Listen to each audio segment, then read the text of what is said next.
This is a great question. I know I need to save up for a down payment, but recently found out there are closing costs too. What are closing costs and how much more will I need?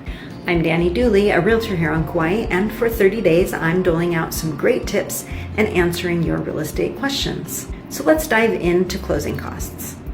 When buying a home, you need to have either the full purchase price if buying cash, or a down payment if financing. Depending on the loan, this can be as low as 0% down for a veteran, but for most buyers purchasing a primary residence, it's at least 3%. If your purchase is a second home, investment property, or land, that number will be higher, like minimum 25% down.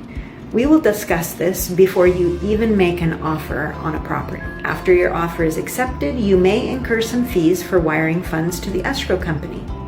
You also need to budget for inspections like home inspection, septic inspection, and any additional inspections you choose to do. If you're financing, you'll need money for the appraisal when it's ordered, and when it's time to set up insurance, they may need that paid up front too. Your closing costs include title and escrow fees, lender fees, attorney fees, mobile notary fees if you're signing remotely, transfer taxes if applicable, and HOA transfer fees if you're buying a property in an association. Additionally, there are prorations, and these can be tricky because they fluctuate depending on the day that you close the sale. Prorations include things like property taxes, insurance, and mortgage interest. These are charged at a daily rate.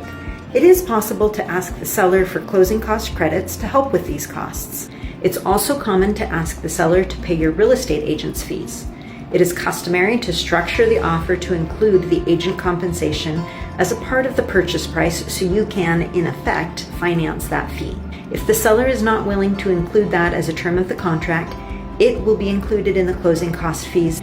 This is everything you have to pay to close the deal, but don't forget about utility setup costs once the home is yours, and incidentals like new garbage cans, toilet seats, curtains, paint, and decor. So while the purchase price is the big number, there are several moving pieces that make up the total cost when you get those keys. If you want help estimating what that would look like for your price point, I'm happy to walk you through it. And if you have questions you want me to answer during this 30 days Q&A, drop it in the comments or send me a DM. I'm Dani Dooley, your Kauai real estate agent. Aloha!